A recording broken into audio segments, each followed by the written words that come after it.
The autumn wind was cold that morning when Alina Vasquez stood outside the tall iron gates of Hartwell Conservatory of Music. She was 34 years old. Her hands were rough and hard from 15 years of work in a clothing factory. She had never been to a place like this before. The building was old and beautiful. It had large windows and walls made of red brick. Through those windows, she could hear the sound of pianos playing. The music was so beautiful that it made her heart hurt. Alina looked down at her clothes. She was wearing an old brown coat that she had bought from a second-hand store 5 years ago. Her shoes were worn out. The left one had a small hole near the toe. She had tried to cover it with black marker, but it was still visible if you looked closely. She did not belong here. She knew that everyone who walked past her looked different. They wore nice clothes. They carried expensive bags. They walked with confidence, like they owned the world.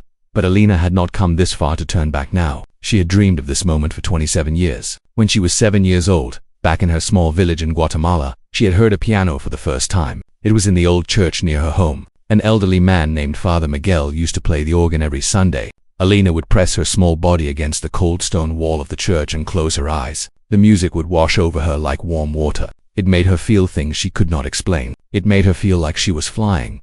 But life had other plans for Alina when she was 7. Her family had to leave Guatemala. There was no money. There was no food. Her father had died from sickness, and her mother was alone with 4 children. They traveled north, looking for a better life. Alina never saw that church again. She never heard Father Miguel play again, but the music stayed inside her. It lived in her heart like a small flame that refused to die. For the next 27 years, Alina worked. She worked in fields. She worked in kitchens. She worked in factories. Her hands became rough. Her back became tired. But every night, when she lay alone in her small apartment, she would hum the melodies she remembered from that old church. She would close her eyes and imagine her fingers dancing on piano keys. She would dream of making music that could touch people's souls. 3 years ago, Alina had made a decision. She would learn to play the piano. She did not care that she was too old. She did not care that she had no money. She did not care that everyone would laugh at her. She started saving every penny she could. She stopped buying coffee. She stopped taking the bus and walked everywhere instead. She ate rice and beans for dinner every night. Sometimes, she skipped meals completely. Every dollar she saved went into a small tin box under her bed. And now, after 3 years, she had enough money for 1 year of lessons at the Hartwell Conservatory. It was the best music school in the city. Famous pianists had studied here. The teachers were strict and demanding. The students were talented and young. Alina knew she did not fit in, but she also knew that if she was going to learn piano, she wanted to learn from the best. She took a deep breath and pushed open the iron gate. Her legs felt weak as she walked up the stone steps. The front door was made of heavy oak wood. It had a brass handle that was polished until it shined like gold. Alina reached out and touched it. Her rough fingers looked strange against the smooth metal. She pulled the door open and stepped inside. The entrance hall was magnificent. The floor was made of white marble that reflected the light from crystal chandeliers hanging above. There were paintings on the walls showing famous musicians from long ago. A wide staircase curved upward to the second floor, and everywhere, there was the sound of music. Pianos playing from different rooms. Violins singing from somewhere upstairs. A cello humming deep and low from behind a closed door. Alina walked slowly toward a desk in the corner. A young woman sat there, typing on a computer. She had blonde hair pulled back in a neat bun and wore a crisp white blouse. She looked up as Alina approached. Her eyes moved quickly over Alina's old coat, her worn shoes, her rough hands. A small frown appeared on her face. "Can I help you?" the woman asked. Her voice was polite but cold. "Yes," Alina said. Her own voice came out as a whisper. She cleared her throat and tried again. "Yes, I am here to apply for the Adult Beginner Program." The woman's eyebrows rose slightly. "The Adult Beginner Program," she repeated. "Do you have any musical experience?" "No," Alina admitted. "I have never played any instrument. Can you read music?" "No." "Do you own a piano or keyboard?" "No." The woman stared at her for a long moment. Then she reached into a drawer and pulled out a form. "Fill this out," she said, sliding it across the desk. "The application fee is $50, non-refundable." Alina's hands trembled as she took the form. $50, that was a lot of money for her, but she had prepared for this. She reached into her coat pocket and pulled out a small envelope. Inside were 5 $10 bills, carefully saved over 2 months. She counted them out and placed them on the desk. The woman took the money without looking at Alina. "Fill out the form and bring it back to me. Someone will contact you about your assessment appointment." Alina found a chair in the corner of the hall and sat down. The form asked many questions. Her name, her age, her address, her musical background, her reasons for wanting to learn piano. Alina filled in each answer carefully. Her handwriting was not beautiful. She had not been to school for very long, but she wrote each word with care, pressing the pen hard against the paper. When she reached the question about her reasons for learning, she paused. How could she explain? How could she put into words what music meant to her? She thought about that little girl pressed against the church wall. She thought about all those nights humming alone in the darkness. She thought about her mother, who had died 2 years ago, never knowing that her daughter had dreams bigger than factory work. Alina wrote simply, "Music has lived in my heart since I was a child. I want to learn to let it out." She brought the form back to the woman at the desk. The woman glanced at it briefly and placed it in a folder. "We will call you," she said, already turning back to her computer. Alina walked out of the conservatory and stood again at the iron gate. She looked back at the beautiful building. Somewhere inside, a piano was playing a piece so lovely that it brought tears to her eyes. She did not know the name of the piece. She did not know anything about music theory or technique or history. But she knew one thing with absolute certainty. She would learn to play, no matter what anyone said, no matter how hard it would be, no matter how many people laughed at her or told her she was too old or too poor or too uneducated. She would learn to play the piano, and one day, she would make music that would touch people's hearts, just like Father Miguel's music had touched hers so many years ago. Alina walked down the street toward the bus stop. Then she remembered she was saving money. She turned and started walking home instead. It was a long walk, nearly 5 miles, but with every step she hummed softly to herself. The melody was old. It was the first song she remembered hearing in that church in Guatemala, and as she walked, the flame in her heart burned a little brighter.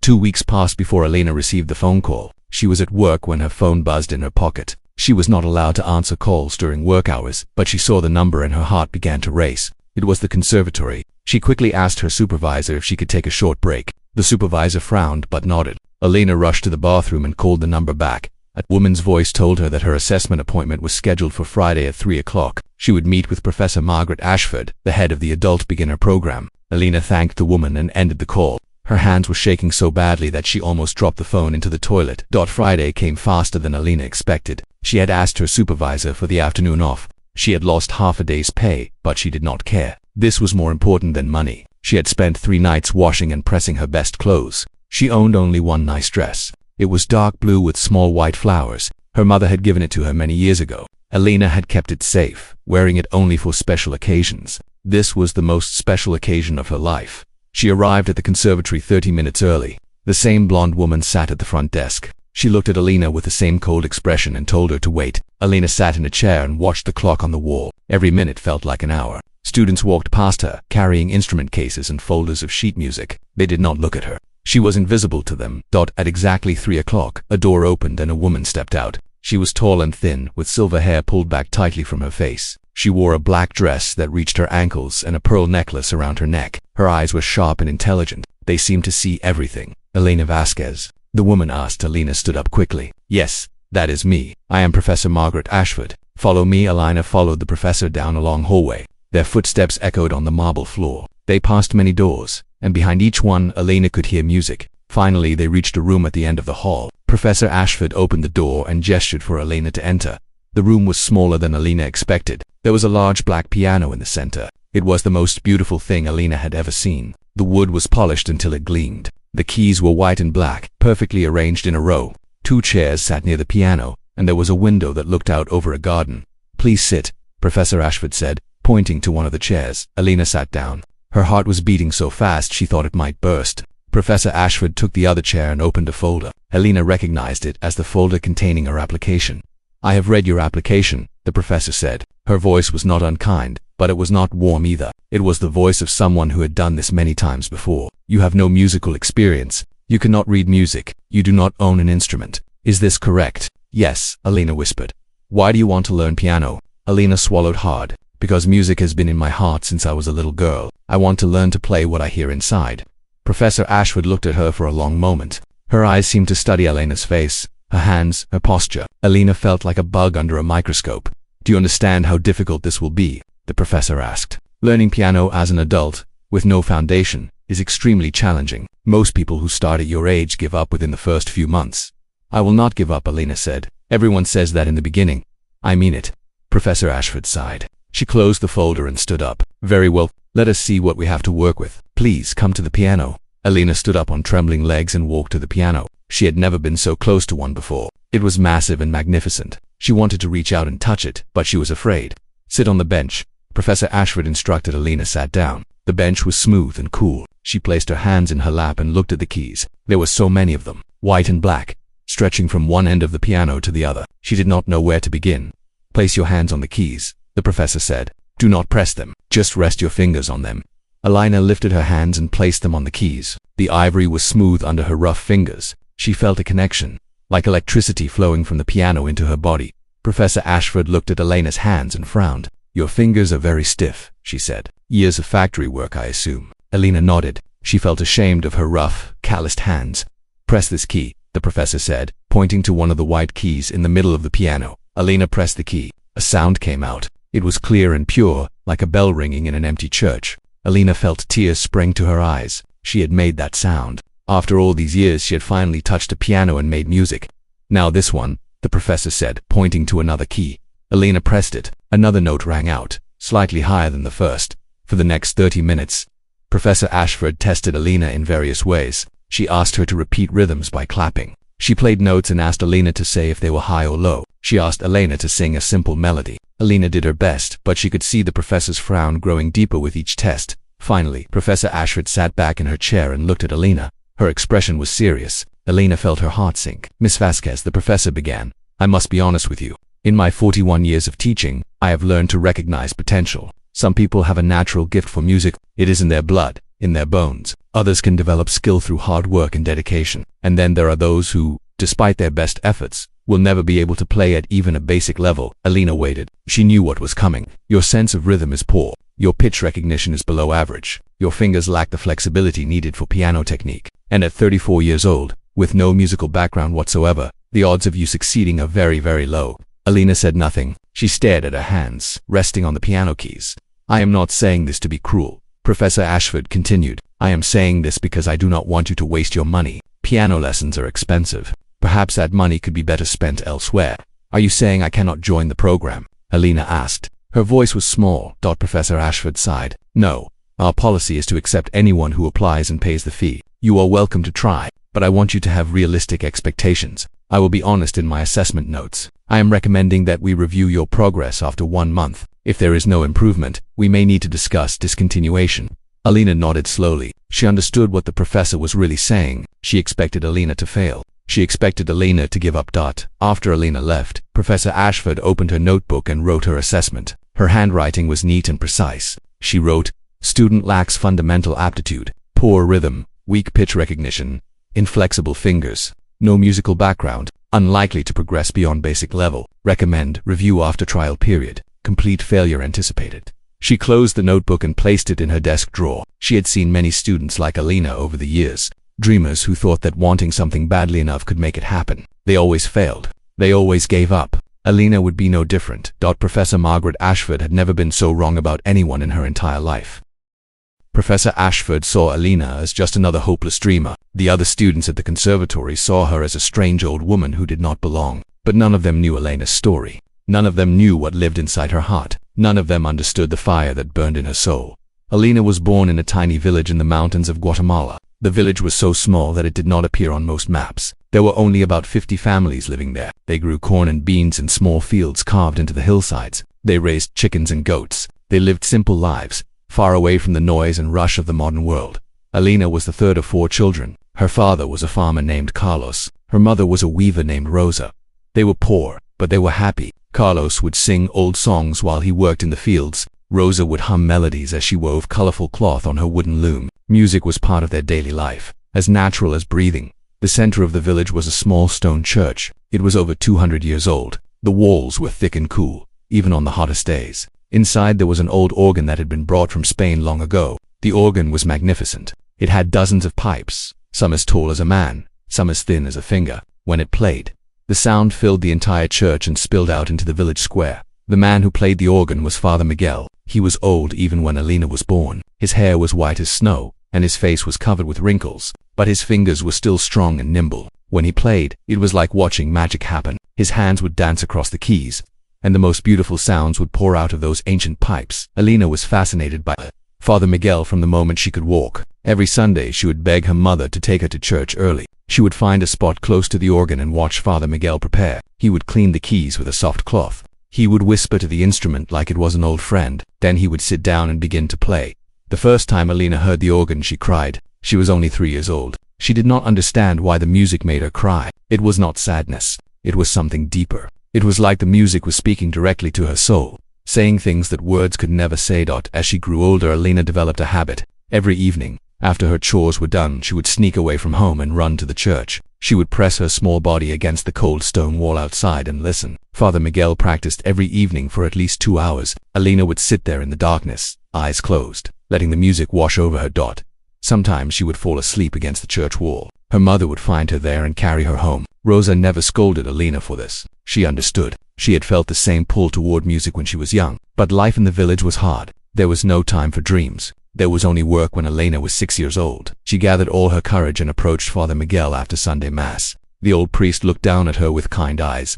"Father," Alina whispered, "can you teach me to play?" Father Miguel smiled sadly. "My child," he said, "I would love nothing more, but I am very old now. My hands will not work much longer, and you are so young. Perhaps when you are older someone else will come to teach you." But no one else came, and 6 months later, tragedy struck. Alina's father, Carlos, got sick. It started as a simple cough, but it grew worse and worse. There was no doctor in the village. There was no medicine. Within 3 weeks, Carlos was dead. He was only 32 years old. Rosa was devastated. She had 4 children to feed and no way to support them. The crops had failed that year. There was no money. There was no hope. So Rosa made a terrible decision. They would leave Guatemala and travel north to find work. The journey was long and dangerous. They walked for days through mountains and jungles. They rode in crowded trucks that smelled of sweat and fear. They crossed rivers and deserts. They went hungry. They went thirsty. Alina's youngest brother, only 2 years old, got sick during the journey. He died in Rosa's arms one night in the desert. They buried him under a tree and kept walking. When they finally reached their destination, Alina barely recognized the world around her. Everything was loud and fast and confusing. The buildings were tall. The streets were crowded. People spoke a language she did not understand. She was only 7 years old, and she had already seen more pain than most people see in a lifetime. Rosa found work cleaning houses. She worked from sunrise to sunset. Sometimes later, Alina and her siblings had to help. There was no time for school. There was no time for play. There was no time for music. Every day was about survival. Every day was about putting food on the table and keeping a roof over their heads. Years passed. Alina grew up. She got a job in a clothing factory when she was 16. The work was hard and repetitive. She spent 12 hours a day stitching buttons onto shirts. Her fingers became rough and calloused. Her back ached constantly, but she never complained. She knew her mother had sacrificed everything for her. She had to work hard to honor that sacrifice. But late at night, alone in her tiny bedroom, Alina would close her eyes and remember. She would remember the stone church in her village. She would remember the smell of candle wax and old wood. She would remember Father Miguel's wrinkled hands dancing on the keys, and she would hum the melodies she had heard so long ago. The music had never left her. It had been sleeping in her heart all these years, waiting for the right moment to wake up. Rosa died when Alina was 32. She passed away peacefully in her sleep, worn out from a lifetime of hard work. At the funeral, Alina made a silent promise to her mother. She promised that she would not let her dreams die. She promised that one day she would learn to play the piano. She would make the music that had lived inside her for so long. That was the secret that Professor Ashford did not know. That was the story that the other students could not see. When they looked at Alina, they saw a poor factory worker with rough hands and old clothes. But inside Alina burned a flame that had survived poverty, loss, death, and 27 years of silence. It was a flame that no amount of doubt or criticism could put out. Alina started saving money. The day after her mother's funeral, 3 years later, she walked through the gates of Hartwell Conservatory. She was not just there to learn an instrument. She was there to resurrect a dream. She was there to honor her mother, her father, her baby brother buried in the desert. She was there to speak to the world with music, just as Father Miguel had spoken to her so many years ago. And no matter what Professor Ashford wrote in her assessment notes, no matter what the other students whispered in the hallways, Alina knew one thing in the deepest part of her heart. She was not going to fail. She could not fail, because this dream was not just hers anymore. It belonged to everyone she had ever loved and lost, and she would carry it forward, no matter what. Alina's first official lesson was on a Monday afternoon. She arrived at the conservatory wearing her work clothes because she had come straight from the factory. She had not had time to change. Her fingers were sore from 12 hours of stitching, and there was a small cut on her thumb from a broken needle, but she did not care. She was finally going to learn piano. Professor Ashford was waiting for her in the practice room. The professor looked at Alina's factory clothes and said nothing, but her eyebrows rose slightly. Alina felt her cheeks burn with embarrassment. "Let us begin," Professor Ashford said. "Today we will learn the basics, how to sit at the piano, how to hold your hands, how to read the notes." For the next hour, Alina tried her best, but everything was harder than she had imagined. Her fingers did not want to curve the way the professor showed her. Her back ached from sitting up straight. The notes on the page looked like a foreign language. When she tried to play a simple scale, her fingers stumbled over each other like clumsy children. Professor Ashford watched with a neutral expression. At the end of the lesson, she said, Practice at home for 30 minutes every day. We will meet again next Monday." "But Professor," Alina said quietly, "I do not have a piano at home." The professor paused. "Then how do you expect to practice?" "I will find a way." Professor Ashford shook her head slightly but said nothing more. Alina gathered her things and left the practice room. Her heart felt heavy. She had thought the lessons would be magical. Instead, they had been frustrating and difficult. For a moment, she wondered if the professor was right. Maybe she was wasting her time. But as she walked down the hallway, she heard something that pushed those thoughts away. Two young students were standing near a window, talking in low voices. They did not see Alina approaching. "Did you hear about the new student in the adult beginner program?" one of them said. "A young man with curly brown hair." "The factory worker," the other replied. "A girl with glasses and a ponytail." "Yes, I saw her this morning. She looks like she wandered in from the street. Apparently she has never touched a piano before. Can you imagine? Starting at her age with no experience. Professor Ashford must be furious."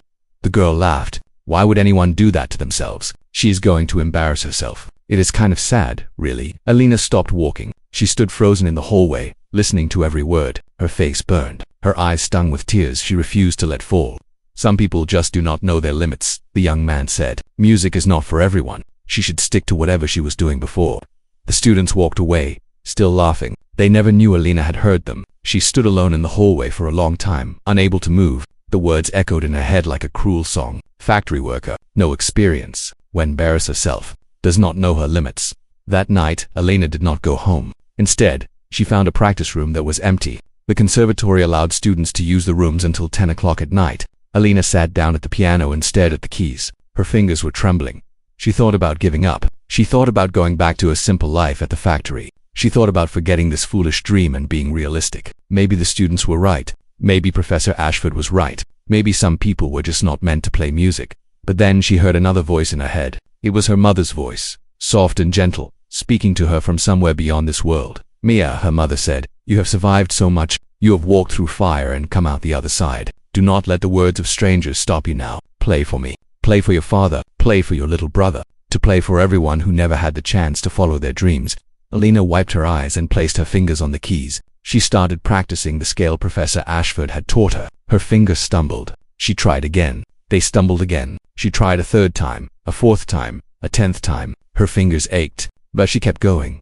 The days turned into weeks. Every day after work, Alina walked to the conservatory. She practiced for hours in the empty rooms. She did not have money for a piano at home, so she practiced at the conservatory as much as possible. Sometimes she stayed until they closed at 10. Then she walked home in the darkness. Humming the scales she had practiced, word spread quickly about the strange woman in the adult beginner program. The students whispered about her in the hallways. Some of them pitied her. Some of them mocked her. Some simply ignored her, as if she did not exist. One evening, Alina was practicing in a small room on the 3rd floor. She was struggling with a simple piece that Professor Ashford had assigned. The melody kept falling apart in her hands. She played it again and again, getting more frustrated each time.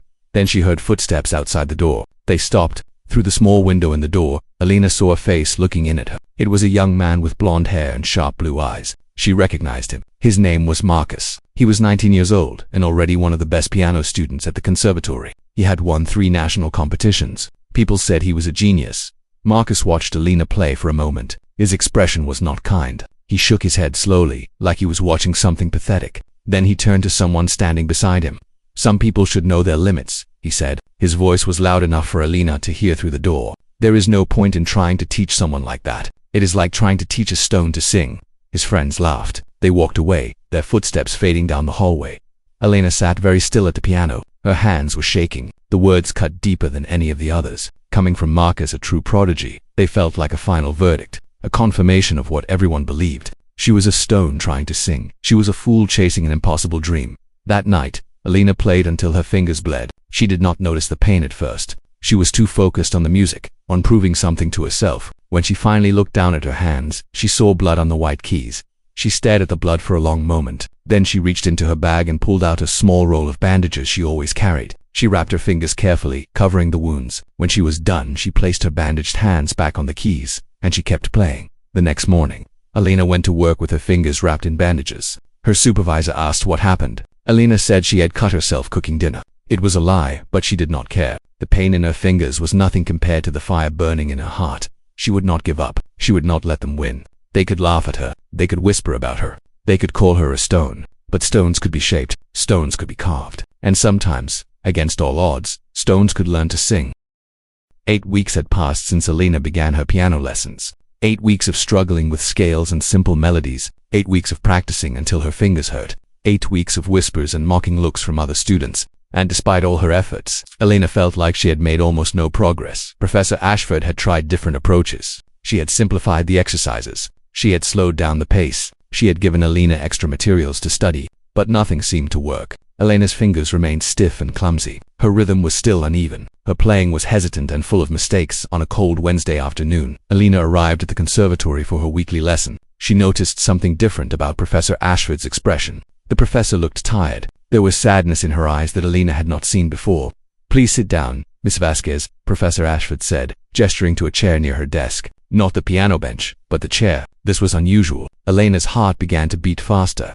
"How are you feeling about your progress?" the professor asked. Alina thought carefully before answering. "I know I am not doing well," she admitted. "The piano is harder than I thought. My fingers do not work the way I want them to. But I am trying, Professor. I really am trying."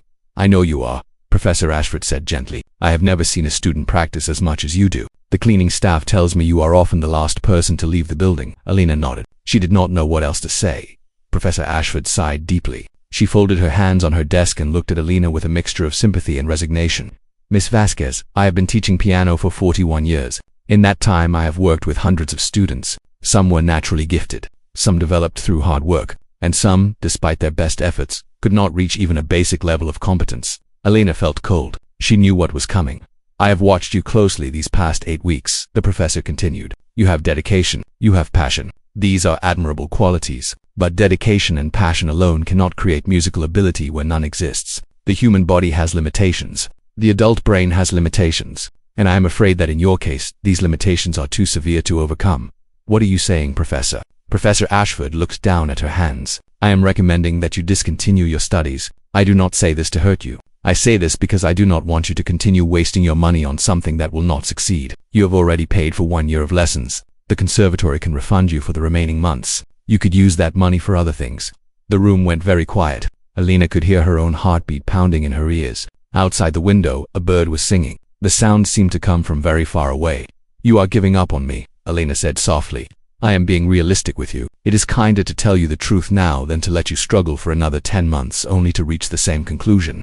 Alina sat in silence for a long moment. She thought about everything she had sacrificed to be here. The 3 years of saving money, the skipped meals, the long walks in the cold. She thought about her mother, who had worked her whole life so her children could have better opportunities. She thought about her father, who used to sing in the fields. She thought about Father Miguel and the old church, and the music that had lived in her heart for 27 years. Then she thought about Marcus and the other students. She thought about their laughter and their whispers. She thought about the words that had cut her like knives. Some people should know their limits. She is going to embarrass herself. Something changed inside Alina at that moment. The sadness and doubt that had been weighing her down suddenly transformed into something else, something harder, something fiercer. She had not survived poverty and loss and 27 years of waiting to give up now. She had not walked through the desert and buried her brother in a foreign land to let strangers tell her what she could not do. That Alina looked up at Professor Ashford. Her eyes were dry now. Her voice was steady. "1 more month," she said.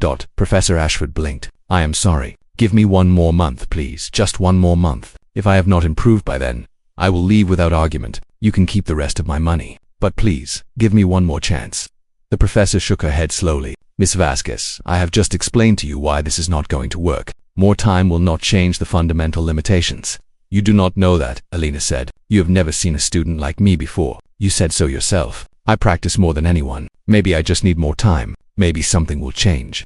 "Nothing will change. The body does not work that way." "Then let me fail," Alina said. Her voice was quiet but firm. "Let me fail on my own terms. Let me keep trying until I cannot try anymore. But do not take this away from me before I have truly fought for it." Professor Ashford looked at Alina for a long time. There was something in the younger woman's eyes that the professor had not seen before. A fire, a determination that went beyond normal stubbornness. It was the look of someone who had nothing left to lose. 1 month, Alina repeated. "That is all I am asking." The professor was quiet for what felt like an eternity. Then she sighed and nodded slowly. "Very well," she said. 1 more month. But I want you to understand that my assessment will not change. I will not lie to you about your progress. And if, at the end of that month, you have not shown significant improvement, I will have to insist that you leave the program. Is that clear?" "Yes, Professor. Thank you." Alina stood up and walked toward the door. Before she left, she turned back to look at Professor Ashford. "Professor," she said, "may I ask you something?" "Of course. Have you ever wanted something so badly that you were willing to destroy yourself to get it?" The professor did not answer immediately. Something flickered across her face. A memory, perhaps. A feeling she had buried long ago. "Once," she finally said, "a very long time ago." "Then you understand," Alina said. "This is my once. This is my very long time ago happening right now. I cannot give up. I am not able to. It is not possible for me."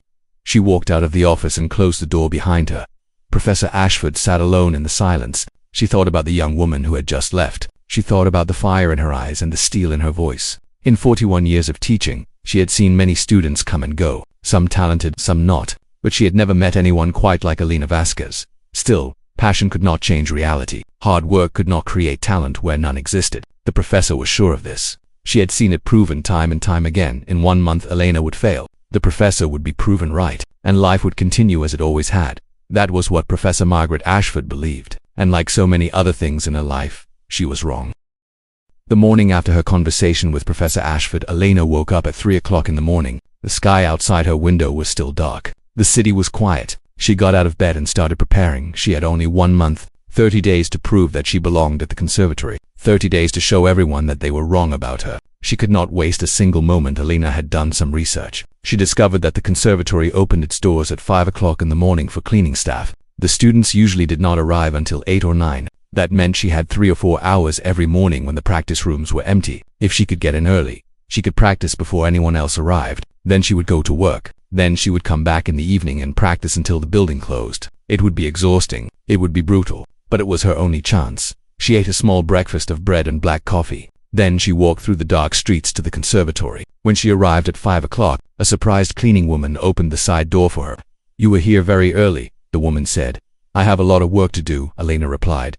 She found an empty practice room on the 3rd floor. She sat down at the piano and began to play. At first, she practiced the exercises Professor Ashford had given her.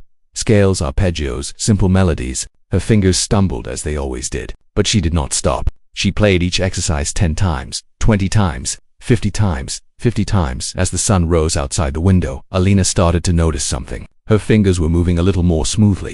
Not perfectly, not even well, but slightly better than before. It was such a small improvement that anyone else would have missed it, but Elena felt it. Something was beginning to change. From that day forward, Elena followed the same routine. She woke up at 3 in the morning. She arrived at the conservatory at 5. She practiced for 3 hours before her work shift. Then she went to the factory and worked for 12 hours. Then she returned to the conservatory and practiced until 10 at night. Then she walked home, ate a simple dinner, and slept for a few hours before waking up to do it all again. She lost weight because she did not have time to eat properly. Dark circles appeared under her eyes. Her hands ached constantly, but she did not stop. She could not stop. Elena also began studying on her own. She bought a cheap phone from a pawn shop and used it to watch piano tutorials online. During her lunch break at the factory, she would sit in a corner and watch videos of famous pianists. She studied their hand positions, their finger movements, their body posture. She watched the same videos over and over, memorizing every detail. She also found free music theory lessons online. At night, while other people slept, Elena stayed awake reading about scales and chords and key signatures. She learned things that Professor Ashford had not yet taught her. She pushed herself to understand the language of music, even when it made her head spin with confusion.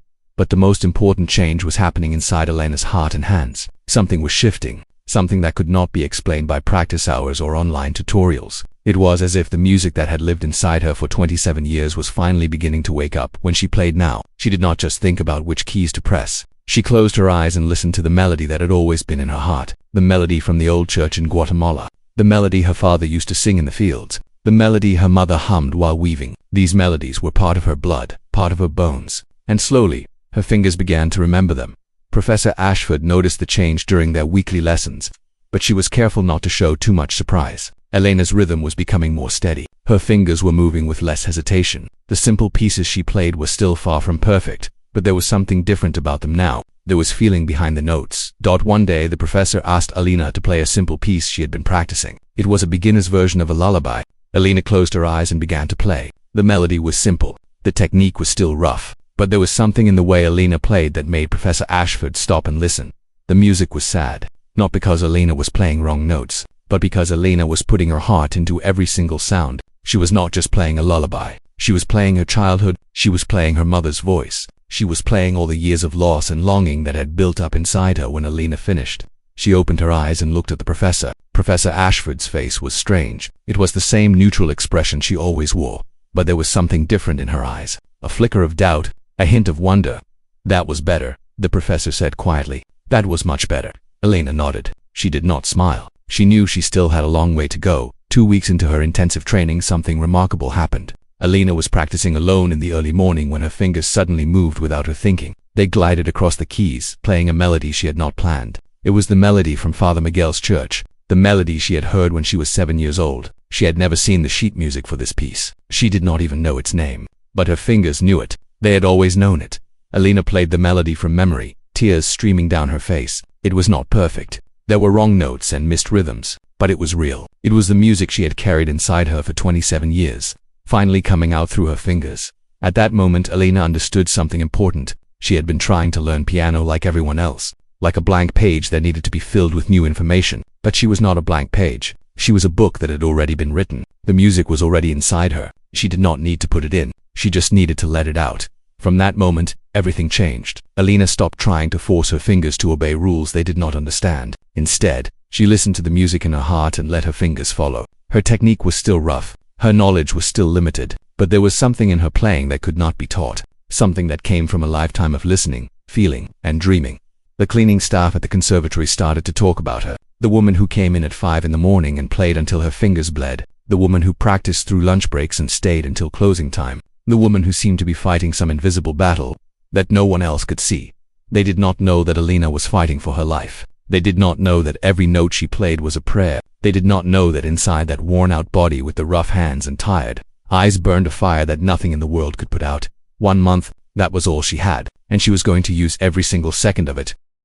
3 weeks into Alina's month of grace, the conservatory made an announcement that would change everything. A large poster appeared on the bulletin board near the main entrance. It showed a grand piano silhouetted against a spotlight. The words on the poster read, "Annual Showcase celebrating our students all levels.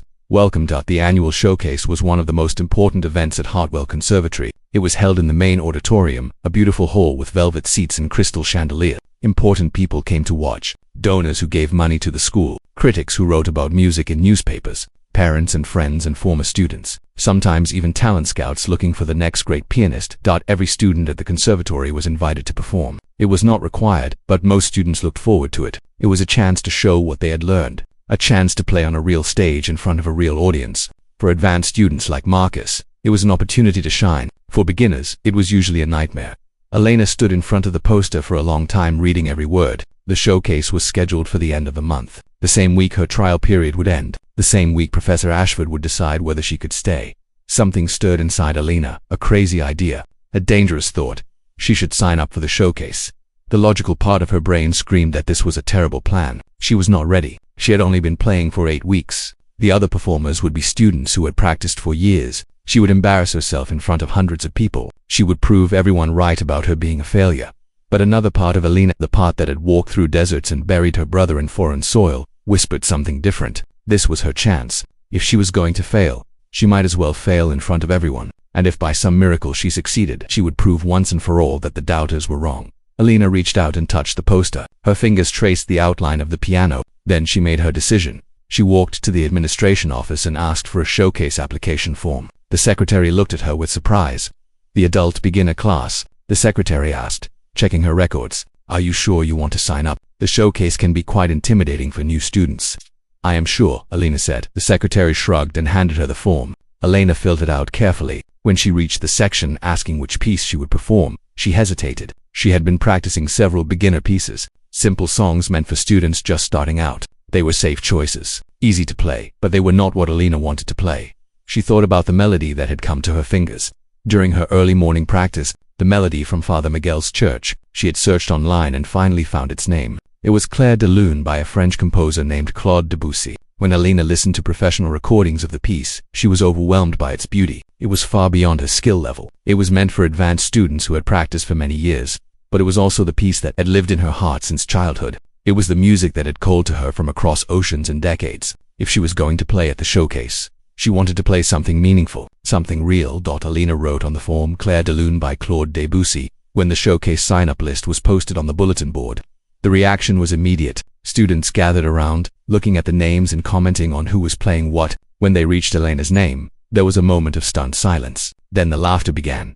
"Is this a joke?" someone asked. "The factory worker is going to play Debussy. She has only been here for 2 months. She will destroy that piece. This is going to be the most embarrassing thing in conservatory history." The news spread through the school like wildfire. By the end of the day, everyone knew that Elena Vasquez, the adult beginner with no musical background, had signed up to play Clair de Lune at the annual showcase. Some students felt sorry for her. Some found it hilarious. A few were genuinely angry, as if Elena's participation would somehow insult the serious musicians who had worked hard for years. Marcus found out during his advanced technique class. When someone told him, he burst out laughing. "She is delusional," he said. "Clair de Lune requires years of training. She will not make it past the first page. This is going to be painful to watch." Professor Ashford heard about Elena's sign-up during a faculty meeting. She sat very still as her colleagues discussed the situation. Some thought it was touching that a struggling student wanted to participate. Others worried that it would be embarrassing for the conservatory if an unprepared student performed in front of important guests. "Perhaps we should remove her name from the list," one professor suggested, "for her own good." Professor Ashford thought about this. She remembered her promise to give Elena 1 more month. She remembered the fire in Elena's eyes when she asked for that chance. She thought about the slight improvements she had noticed in recent weeks. "No," Professor Ashford said finally. "Let her play. It is her right as a student here." "But she will humiliate herself," another professor argued. "Perhaps, but that is her choice to make." The faculty accepted Professor Ashford's decision. The showcase list remained unchanged. Elena's name stayed in the final slot, scheduled to play after all the other students had performed. Elena knew about the laughter and the whispers. She heard the comments in the hallways. She saw the looks of pity and scorn, but she did not change her mind. She did not remove her name from the list. Instead, she practiced harder than ever before. She woke up earlier. She stayed later. She stopped eating lunch to save money for a professional recording of Clair de Lune that she could study. She listened to the piece on her phone during every free moment. On the bus, walking to work, lying in bed at night, she memorized every note, every pause, every crescendo and diminuendo. She also made a decision about how she would practice the piece. She would not try to play it like the professional pianists in the recordings. She did not have their skill or their training. Instead, she would play it like Elena Vasquez. She would play it like a woman who had carried this melody in her heart for 27 years. She would play it as a prayer, as a love letter, as a final message to everyone she had lost. The day of the showcase drew closer. Elena felt the weight of expectation pressing down on her. 400 people would be watching. Donors and critics and serious musicians, they would all be waiting to see her fail. But Elena had faced harder things than a room full of doubters. She had buried her brother in the desert. She had watched her mother work herself to death. She had survived poverty and pain in 27 years of waiting. What was one performance compared to all of that? What was one moment compared to a lifetime of dreams? Elena continued to practice, and she waited. The night of the showcase arrived like a wave crashing onto shore. Elena stood in front of the small mirror in her apartment, staring at her reflection. She hardly recognized herself. Her eyes were shadowed from weeks of little sleep. Her cheeks were thinner from skipped meals. Her hands were covered with small cuts and calluses from endless hours of practice. But there was something else in her face, something new, a light that had not been there before. She was wearing the dark blue dress with the small white flowers. Her mother's dress. She had washed it by hand and hung it carefully to dry. Now she smoothed the fabric over her hips and looked at herself. She thought of her mother, who had never lived to see this day. She thought of her father, who used to sing in the fields. She thought of Father Miguel and the old church and the music that had changed her life. "Watch me tonight," she whispered to them. "I am doing this for all of you."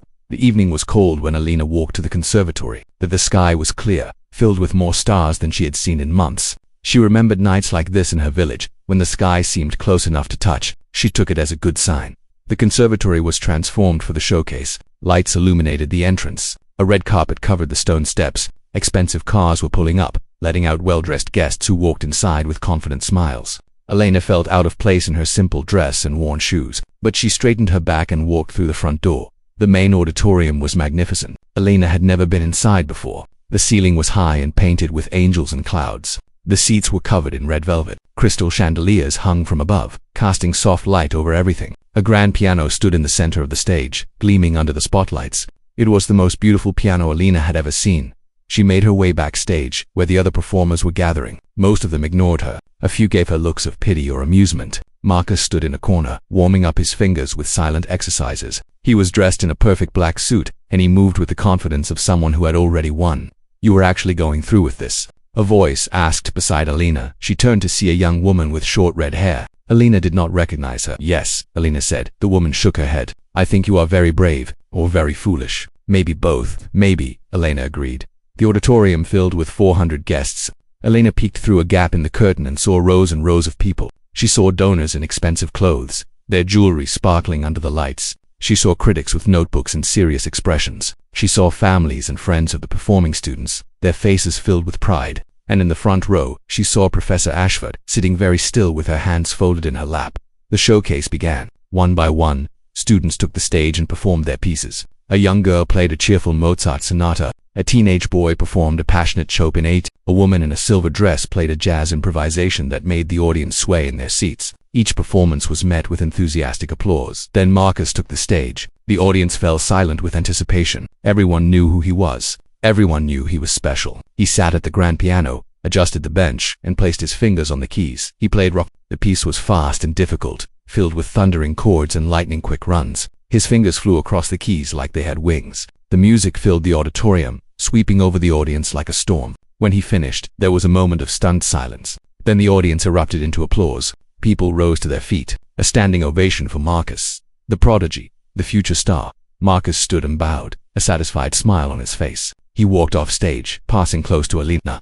"Good luck," he said. His voice was polite, but his eyes were mocking. "You will need it." Elena said nothing. She watched him walk away, then turned back to the stage. The announcer's voice came through the speakers. "And now, our final performer of the evening. Please welcome Elena Vasquez, performing Clair de Lune by Claude Debussy." The applause was polite but uncertain. Elena could hear whispers in the audience. Who was this woman? Why was she playing at a showcase with students who had trained for years? Some audience members looked at their programs, reading the brief biography Elena had written. Adult beginner, 8 weeks of training, no previous musical experience.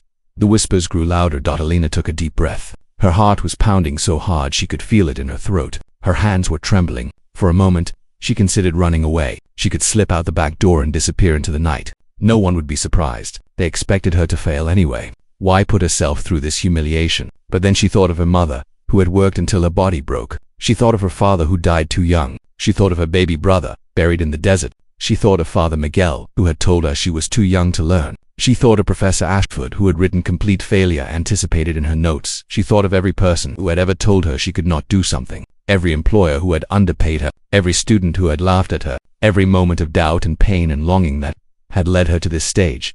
Elena stepped out of the shadows and walked toward the piano. The stage lights were blinding. She could not see the audience anymore, only a wall of brightness. She walked slowly, carefully, her mother's dress swishing softly around her legs. The grand piano waited for her like an old friend. She reached the piano and ran her fingers along its smooth surface. The wood was cool and comforting. She sat down on the bench and adjusted it slightly. The keys stretched before her, black and white, waiting. The auditorium was completely silent now. 400 people held their breath. Some were waiting for a miracle. Most were waiting for a disaster. Everyone was waiting to see what this strange woman, this factory worker with rough hands and no experience, would do. Elena placed her fingers on the keys. She closed her eyes and thought of the old stone church. She thought of Father Miguel's wrinkled hands dancing on the organ. She thought of the little girl pressed against the cold wall, crying at the beauty of sounds she did not understand. Then she opened her eyes and began to play. The first note rang out into the silence. A single note, clear and pure as water. It hung in the air like a question, like a prayer, like a promise. And in that moment, everything changed. The first note was a simple C. It was not complicated. It was not technically impressive. But there was something in the way Elena played it that made people stop breathing. The note rang out across the auditorium, pure and honest and somehow heartbreaking. It was not just a sound. It was a soul opening itself to the world. Then came the second note, and the third, and slowly, like a flower opening at dawn, the melody of Clair de Lune began to unfold. Elena's fingers moved across the keys. They were not perfect. They did not have the speed of Marcus or the precision of the trained pianists who had come before her. Sometimes she hesitated. Sometimes a note came slightly late. But none of that mattered. Because Elena was not playing like a student trying to impress judges. She was playing like a woman who had waited 27 years to speak.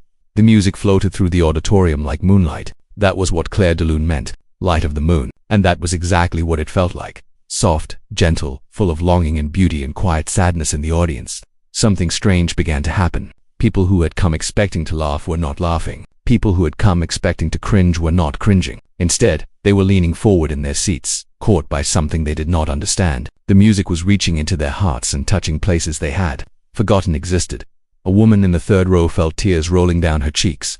She did not know why she was crying. She thought about her grandmother, who had died the year before. She thought about all the things she had never said. The music seemed to speak those words for her. A man near the back remembered his daughter, who had moved far away and rarely called. He thought about the distance between them, the words that had been said in anger. The music made him want to pick up the phone and tell her he loved her. A teenage boy who had come to support his friend thought about his own dreams, the ones he had given up because people told him they were unrealistic. The music made him want to try again. This was what Elena's playing did. It did not impress people with technical skill. It did not dazzle them with speed or complexity. Instead, it reached into their hearts and found the secret places where they kept their hopes and regrets and lost loves. It touched them in ways they could not explain. In the front row, Professor Ashford sat very still. Her hands, which had been folded calmly in her lap, were now pressed tightly together. Her eyes were wide. Her mouth was slightly open. In 41 years of teaching, she had never experienced anything like this.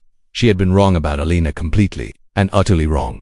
The music continued to flow from Alina's fingers. She was not thinking about the notes anymore. She was not thinking about the audience or the judges or the people who had doubted her. She was back in Guatemala, a little girl pressed against a cold stone wall. She was listening to Father Miguel play the organ while candles flickered in the darkness. She was safe and warm and surrounded by beauty. Then she was older, walking through the desert with her mother and siblings. She was hungry and scared and carrying her baby brother in her arms. She was praying for safety, praying for hope, praying for a future that seemed impossible. Then she was at her mother's bedside, holding the hand of the woman who had given everything for her. She was whispering goodbye, promising to make her proud, knowing she would never hear her mother's voice again. All of this came through Elena's fingers, all the pain and love and hope and loss. It poured out through the music like water from a broken dam, and the audience felt every moment of it. The middle section of Clair de Lune arrived, more complex than the opening. Elena's fingers struggled here. There were notes that did not quite land. There were moments of hesitation. A professional pianist would have played it with perfect smoothness. Alina played it like she was fighting for her life, but even the imperfections were beautiful. They were honest. They showed the struggle behind the beauty. They showed that this music came from a real person with a real story, not from a machine trained to be flawless. Marcus stood backstage, watching through a gap in the curtain. His face was pale. His hands, which had so confidently played Rachmaninoff, were hanging limply at his sides. He had expected Alina to fail. He had expected the audience to feel sorry for her. Instead, he watched as grown men and women wiped tears from their eyes. He did not understand how she was doing this. Her technique was nothing special. Her training was minimal. But somehow, she was creating something that his years of practice had never achieved. She was making people feel. The final section of the piece arrived. The melody rose and fell like waves on a shore. Elena's fingers moved more slowly now, savoring every note. The audience held their breath. No one wanted the music to end. They wanted to stay in this moment forever, wrapped in the moonlight of Elena's song. The last notes approached. Alina played them one by one, like drops of rain falling into still water. Each note hung in the air before fading into silence. And then, finally, the last note arrived. A soft, quiet C, echoing the first note she had played. It rang out across the auditorium and slowly faded away. Silence. Complete. And total silence. 400 people sat frozen in their seats. No one moved. No one spoke. The silence stretched on for 3 seconds, 4 seconds, 5 seconds. It was a kind of silence that happens after something sacred. The kind of silence that fills the space left behind by a miracle. Alina sat at the piano with her eyes closed. Her hands rested on her lap. She had done it. She had played the piece from beginning to end. She had given everything she had. Now, whatever happened next, she could accept it. Then, from somewhere in the middle of the auditorium, a sound began. A single person clapping, then another, then another. The applause spread like fire through dry grass. Within seconds, the entire auditorium was clapping. The sound was thunderous.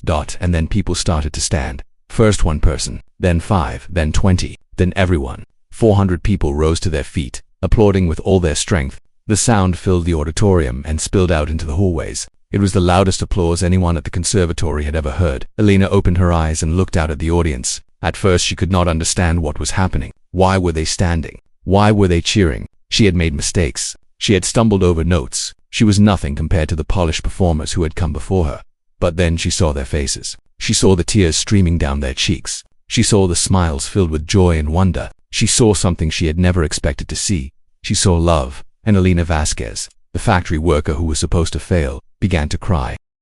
The applause lasted for 5 minutes. 5 full minutes of 400 people standing and clapping until their hands hurt. Some people were cheering. Some were crying. Some were doing both at the same time. It was the longest standing ovation in the history of Hartwell Conservatory. Alina sat at the piano, unable to move. She had dreamed of this moment for 27 years, but now that it was happening, she could not believe it was real. The tears flowed freely down her face, dropping onto the keys of the beautiful grand piano. She made no move to wipe them away. Then something happened that no one expected. Professor Margaret Ashford rose from her seat in the front row. She walked up the steps to the stage. The audience watched in stunned silence. In 41 years at the conservatory, Professor Ashford had never done anything like this. She never interrupted performances. She never went on stage during showcases. It was simply not done. But Professor Ashford was not thinking about rules or traditions tonight. She was thinking about a woman she had completely misjudged. A woman she had almost sent away. A woman who had just shown her that after 41 years of teaching, she still had things to learn. Elena looked up as the professor approached. She expected criticism. She expected a lecture about her mistakes and imperfections. She braced herself for the cold assessment she had come to expect. Instead, Professor Ashford did something incredible. She opened her arms and embraced Elena right there on stage, in front of 400 people. The stern professor who never showed emotion held Elena Vasquez in her arms. "I was wrong," Professor Ashford whispered into Elena's ear. Her voice was thick with tears. "I was so wrong about you. Please forgive me." Elena hugged her back, her body shaking with sobs. She could not speak. Words seemed too small for this moment. When they finally separated, Professor Ashford turned to face the audience. The applause had faded into expectant silence. Everyone wanted to know what the professor would say. "Tonight," Professor Ashford began, her voice carrying across the auditorium, "I witnessed something that changed me. In 41 years of teaching music, I thought I understood what talent was. I thought I could recognize it at first glance. I thought I knew who would succeed and who would fail." She paused and looked at Elena with eyes full of admiration. "I was a fool. Elena Vasquez came to this conservatory with nothing but a dream and the courage to pursue it. I told her she would fail. I recommended she give up. I wrote in my assessment notes that her failure was guaranteed." A murmur went through the audience. They had not known this. But Elena refused to give up. She practiced harder than any student I have ever seen. She arrived at dawn and stayed until closing. She gave everything she had, even when everyone around her said it was pointless. Professor Ashford's voice grew stronger. "What we witnessed tonight was not just a piano performance. It was a lesson. A lesson about the human spirit. A lesson about what is possible when someone refuses to let others define their limits." Elena Vasquez did not play like a trained professional. She played like something better. She played like a human being with a story to tell, and she told it more beautifully than any technique could ever achieve. The audience began to applaud again. Professor Ashford raised her hand for silence. "There is one more thing I must announce. The conservatory board has asked me to offer Elena Vasquez a full scholarship to continue her studies here, all expenses paid, for as long as she wants to stay." The audience erupted. The applause was even louder than before. People were standing again, cheering and clapping. Elena stared at Professor Ashford in disbelief. "A scholarship," she whispered. "For me, you have earned it," the professor said. "You have earned everything and more." After the showcase ended, Elena was surrounded by people who wanted to meet her. Donors shook her hand and told her they were moved by her performance. Critics asked for interviews. Students who had mocked her just hours before now looked at her with new eyes. Marcus pushed through the crowd. His face was complicated. There was shame there, and confusion, but also something that might have been respect. "I owe you an apology," he said quietly. "I said terrible things about you. I was arrogant and cruel. I thought I knew everything about music because I had the best technique. But tonight you showed me that I know nothing." Elena looked at the young prodigy. She remembered all the pain his words had caused her. She remembered crying alone in practice rooms after hearing him mock her. She remembered wanting to give up because of people like him, but she also remembered something her mother used to say. Holding on to anger is like drinking poison and expecting the other person to die. Elena had survived too much to let bitterness poison her victory. "We all have things to learn," Elena said simply. "I hope you learned something tonight." Marcus nodded slowly. "I did. I really did." 5 years have passed since that night. Elena Vasquez is no longer a factory worker with rough hands and worn shoes. She is now a piano teacher at Hartwell Conservatory, specializing in adult beginners. Students who start late in life. Students who are told they are too old, too inexperienced, too unlikely to succeed. Elena takes them all. Her office is small but warm. There is a piano in the corner that she plays every morning before classes begin. On the wall hangs a framed copy of Professor Ashford's original assessment notes. The words "complete failure" and "anticipated" are clearly visible. Below the frame, Elena has added her own words in neat handwriting. "Failure is just a story. Others tell about you before you have finished writing your own." Every semester, Elena gives the same speech to her new students. She tells them about a little girl in Guatemala who fell in love with music. She tells them about the journey through deserts and decades. She tells them about the nights when one note changed everything. "People will tell you that you cannot do it," she says. "That will laugh at you. They will feel sorry for you. They will tell you to be realistic, to give up, to know your limits. Do not listen to them. The only limits that matter are the ones you accept for yourself." Her students look at her with hope in their eyes. Some of them are old. Some of them are young, some have never touched a piano before. But when they sit at the keyboard for the first time, Alina tells them the same thing. Close your eyes, listen to the music that is already inside you. It has been there your whole life, waiting for this moment. All you have to do is let it out. And then she watches as they press their first key, and the music begins. Professor Margaret Ashford retired 2 years ago. She lives in a small house with a view of the mountains. Every Sunday she takes out a recording of Alina's performance at the showcase. She listens to it from beginning to end, and she remembers the night she learned that miracles are real. On her desk sits a photograph. It shows 2 women embracing on a stage, both of them crying. On the back of the photograph, Alina has written a message. Thank you for giving me 1 more month. That was all I needed to change my life.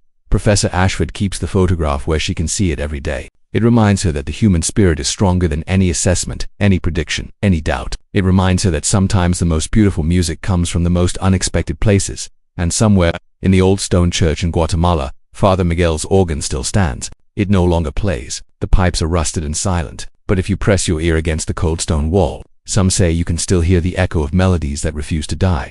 Music, after all, is eternal, and so are the dreams of those brave enough to chase it.